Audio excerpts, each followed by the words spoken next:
Hollywood silver screen presenting lift.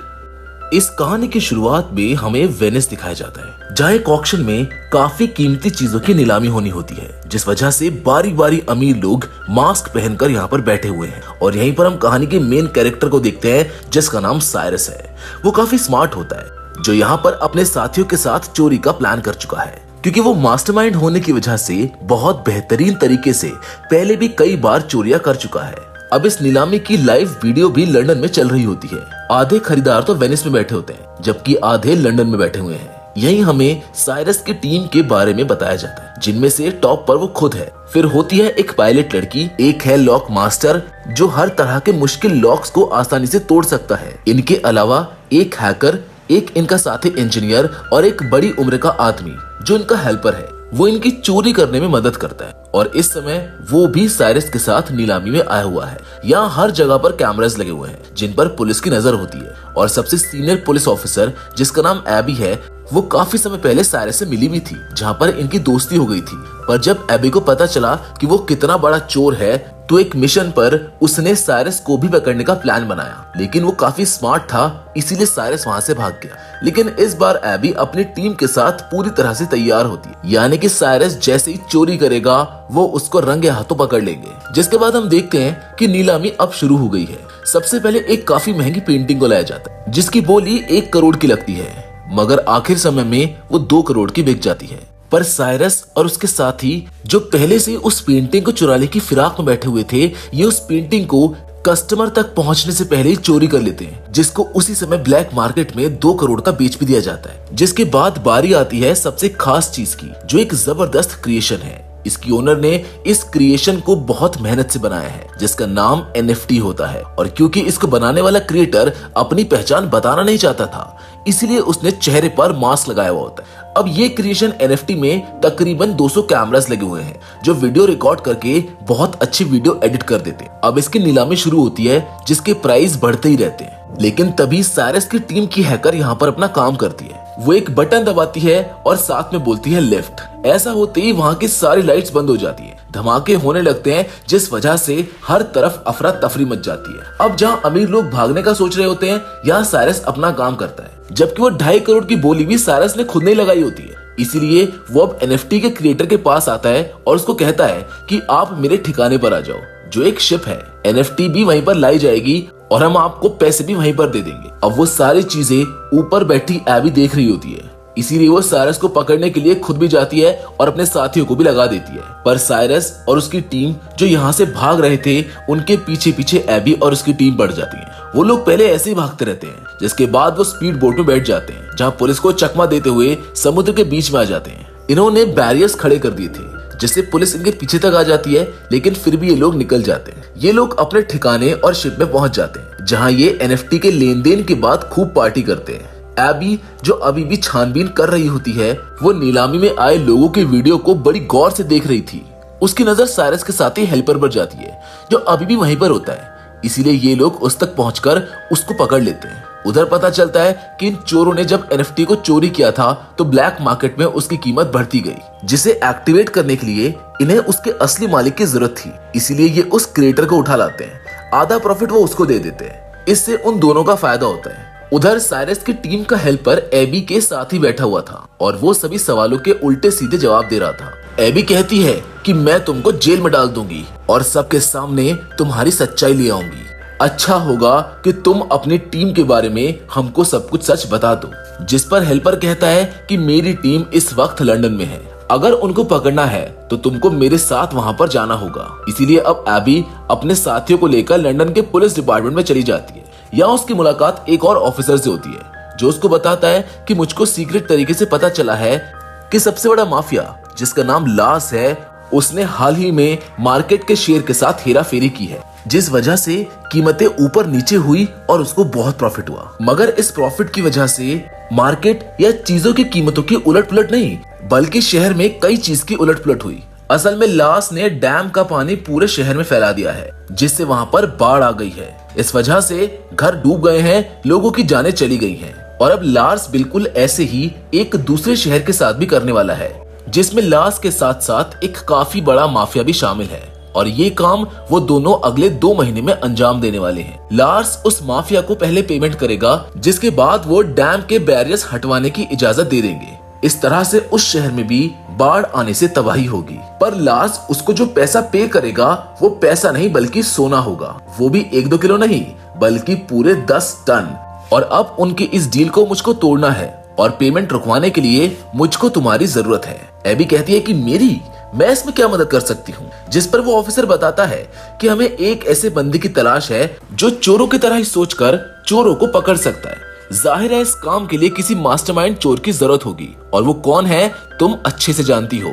AB समझ गई थी कि यहाँ पर ये ऑफिसर साइरस की बात कर रहा है, जिस पर एबी फौरन बोलती है कि नहीं सर, जैसा आप सोच रहे हैं वैसा कुछ नहीं हो सकता। आप चाहते हैं मैं साइरस के पास जाकर उससे मदद मांगू और वो हमारी मदद करने को तैयार हो जाएगा? ये नामुमकिन है। जिस पर ऑफिसर कहता है कि अगर साइरस और उसकी टीम ऐसा करने के लिए ना माने तो ना जाने कितने मासूम लोगों की जानें चली जाएंगी। तुम्हें कैसे भी करके उसको मनाना ही होगा ताकि हम लाश को रोक सके। जिसको सुनकर एबी अब मान जाती है और तुरंत पहुंच जाती है साइरस के पास।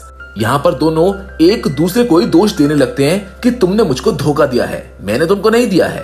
पर आखिर में बात खत्म करके साइरस उसके आने की वजह पूछता है, जिस पर एबी कहती है कि तुम्हें मेरे लिए एक चोरी करनी होगी और उसे एबी वो सारी बात बता देती है जो उस ऑफिसर ने एबी को बताई थी। वो कहती है कि तुम्हें वो सारा सोना चोरी करना होगा, जिसके बाद साइरस ये सारी बात अपने साथियों को बताता है। उसके साथी चौंक जाते हैं, जिस पर साइरस कहता है कि मैं समझ सकता हूँ कि ये काम बहुत मुश्किल है, लेकिन ये करना भी बेहद जरूरी है, क्योंकि अगर वो अपने प्लान में कामयाब हो जाते हैं तो पूरा शहर बाढ़ में बह जाएगा, जिससे काफी मासूम जाने जाएंगी। लेकिन ये मिशन बहुत मुश्किल होने वाला था, क्योंकि इनको सोना प्लेन से चोरी करना था और प्लेन में लार्स के गुंडे भी मौजूद थे।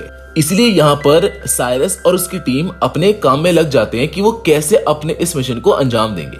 यहाँ सबसे पहले हैकर बताती है कि अगर हम बिल्कुल वैसा ही दिखने वाला प्लेन बना लें तो चोरी करना आसान हो जाएगा। पर सवाल ये है कि वैसा प्लेन आएगा कहाँ से? इस पर साइरस कहता है कि नीलामी घर में मैं एक अमीर लड़की से मिला था जो प्लेन के लेन देन में काम करती है। उसके पास एक ऐसा प्लेन है जो थोड़ा बहुत उससे मिलता जुलता है, जिससे हम खुद चेंज करके वैसा बना सकते हैं। तो हो सकता है कि शायद वो हमको प्लेन दे दे। इसलिए अब ये सारे लोग उस प्लेन डीलर के पास पहुंच जाते हैं, जो इन्हें वही आलीशान प्लेन दिखाती है। ये काफी खूबसूरत भी था, लेकिन इसको उड़ाना मना था क्योंकि इसमें कई सारे एलईडी ग्लास लगे हुए थे, साथ ही बहुत ज्यादा शोर भी करता था। इसीलिए डीलर अपना प्लेन देने से मना कर देता है। लेकिन एबी उसको बता देती है कि मैं एक पुलिस वाली हूँ और इस तरह के प्लेन तो रखना वैसे भी इलीगल ही है, और अगर तुमने ये हमको नहीं दिया तो तुमको जेल की हवा खानी होगी। जिस पर आखिर में वो मान जाता है। अब प्लेन तो मिल गया था, लेकिन अगली सबसे बड़ी प्रॉब्लम ये थी कि रडार पर हेरा फेरी कैसे की जाएगी, जिसके लिए इन्हें बनाना होगा पीएसआई, जो इस तरह के सिग्नल बनाएगा जिससे हवा में 2 प्लेन उड़ रहे होंगे मगर वो सिग्नल सिर्फ एक का ही दिखाएगा।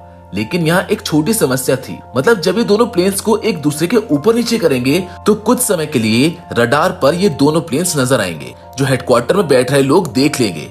इसलिए इन्हें वहाँ अपने किसी खास आदमी को बैठाना होगा। जिस पर एबी कहती है कि एयरपोर्ट पर मैं एक ऑफिसर को जानती हूँ जो मेरा दोस्त है, वो वहीं बैठा होगा तो हमारा काम वो कर देगा। इसलिए ये सब अब उस ऑफिसर से मिलते हैं जो हैंडीकैप था और वो व्हीलचेयर पर होता है। ये अपनी बात उसके सामने रखते हैं, लेकिन वो ऐसा करने से मना कर देता है। वो कहता है कि सॉरी, मैं ये काम नहीं करूंगा क्योंकि इसमें चोरी शामिल है, और वो भी उसके लिए जो शहर का सबसे बड़ा माफिया लार्स है।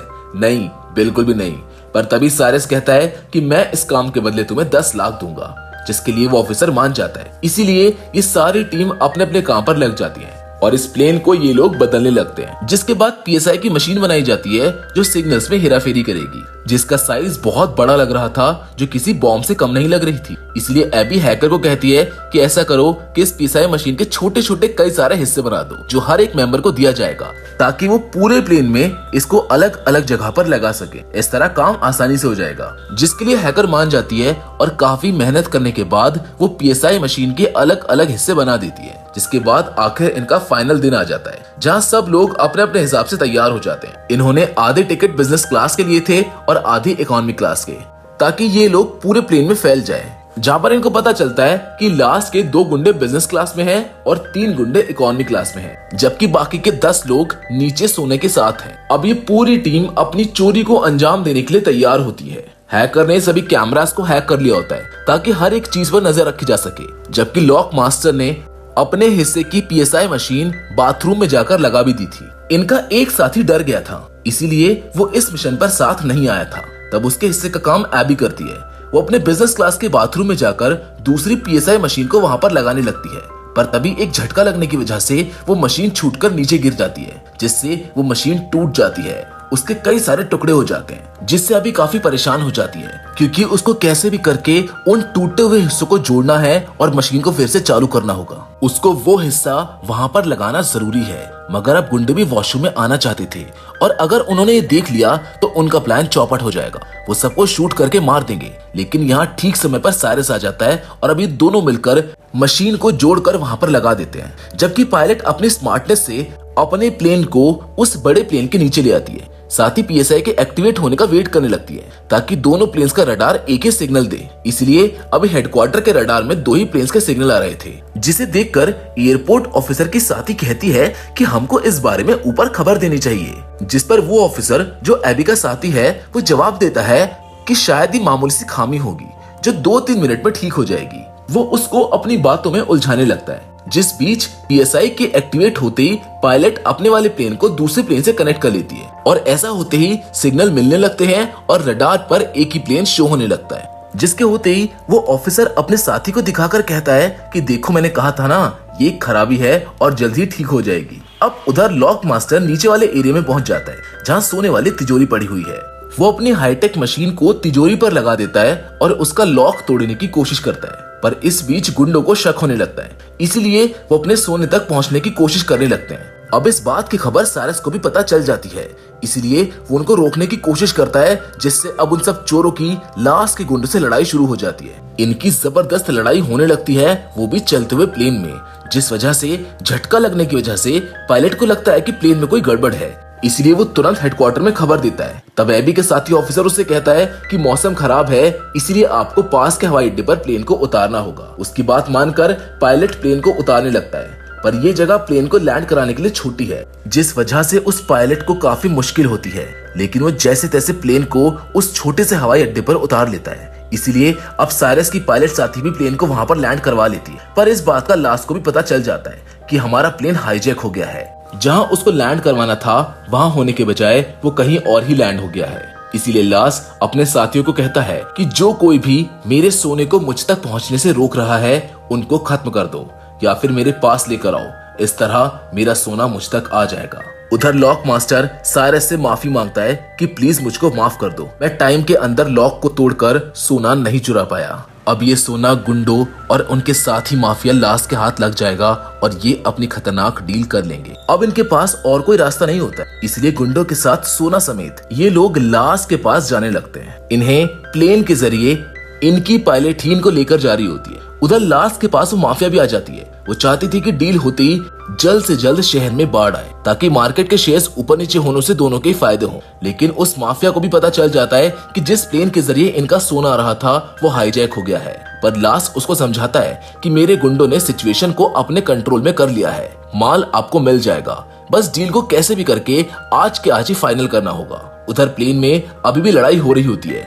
जिस वजह से PSI के सारे हिस्से बर्बाद हो जाते हैं। ऐसा होने से अब हेडक्वार्टर के रडार में दोनों प्लेन्स दिखने लगते हैं। तब प्लेन को ट्रेस करके गवर्नमेंट अपने फाइटर जेट्स को प्लेन के पीछे भेज देती है और हमला करने के लिए कहती है। लेकिन यहाँ साइरस और पायलट अपना दिमाग लगाते हैं और ये प्लेन को उल्टा करके उसमें लिख देते हैं कि इसमें लोग हैं, इसलिए हम पर हमला ना किया जाए।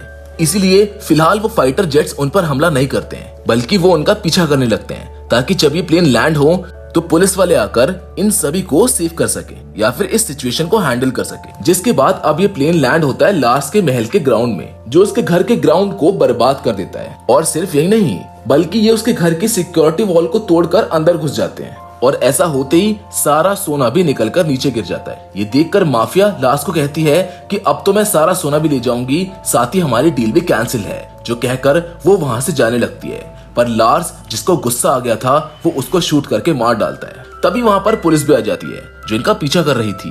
वो इन्हें चारों ओर से घेर लेती है। पुलिस जैसे ही लार्स को पकड़ने लगती है, वो कहता है कि ये मेरा अपना घर है, और ये सब चोर हैं जो उस माफिया औरत के साथ डील करने आए थे। असली गुनहगार ये सब हैं। इन्होंने ही माफिया को मारा था, तो आप इनको पकड़ें और मेरे घर को जल्द से जल्द खाली कर दें। पर यहाँ साइरस अपना दिमाग लगाता है, जो प्लेन के एलईडी ग्लास और एनएफटी क्रिएशन के रिकॉर्डिंग से पुलिस को ये दिखा देता है कि असली गुनहगार लार्स ही है। इसने ही औरत माफिया से सोने की डील की थी। पूरे शहर को बर्बाद करने की प्लानिंग भी इसी की थी, इसीलिए लार्स को पुलिस गिरफ्तार कर लेती है। इस मिशन में एबी और लंदन का ऑफिसर भी शामिल थे, जिनका मकसद है इस डील को रोकना। तो इसमें कामयाब होने की वजह से वो सारा सोना पुलिस अपने साथ ले जाती है। मतलब इतने मुश्किल हालात का सामना करने के बाद भी इन चोरों के हाथ में कुछ नहीं लगता है, लेकिन फिर भी एबी साइरस की टीम का हिस्सा बन जाती है। यहाँ एबी जब बच्ची थी तो उसे एक पेंटिंग काफी पसंद आ गई थी, जो अब साइरस उसको गिफ्ट करने का सोचता है, ताकि एबी उससे इम्प्रेस हो जाए और ये लोग फिर से एक हो जाए। और अब यहाँ पर सबसे बड़ी बात सामने आती है। असल में लॉक मास्टर ने तिजोरी को तोड़कर सारा सोना पहले ही वहाँ से निकाल लिया था। वहाँ असली सोने की बजाय नकली सोना रख दिया गया था और इस तरह से नाटक किया जैसे वो तिजोरी तोड़ ही ना पाया हो। यानी कि जो सोना पुलिस के हाथ लगा था, दरअसल में वो सोना नकली था, जबकि असली गोल्ड तो उसी समय आसमान से ही गायब कर दिया गया था और ये लोग उसे अपने ठिकाने पर भिजवा भी चुके थे। यानी कि ये चोर एक बार फिर अपने मास्टरमाइंड की वजह से इतने बड़े सोने की चोरी को अंजाम दे चुके थे। जिसके बाद ये सब लोग अपना सोना लेने के लिए जाते हैं, जहाँ पर ये एक दूसरे से गले लगते हैं। इनकी खुशी का कोई ठिकाना नहीं होता है। ये अपने जिंदगी के नए सफर पर और एडवेंचर करने के लिए तैयार हो जाते हैं, जिसके साथ ये कहानी यहीं पर खत्म हो जाती है। तो दोस्तों, मैं उम्मीद करता हूँ कि लिफ्ट की ये कहानी आपको पसंद आई होगी। बाकी फिलहाल आज की इस वीडियो में बस इतना ही, लेकिन अब फिर से जरूर मिलेंगे, और वो भी एक और नई इंटरेस्टिंग कहानी के साथ। पर हमेशा की तरह तब तक के लिए धन्यवाद।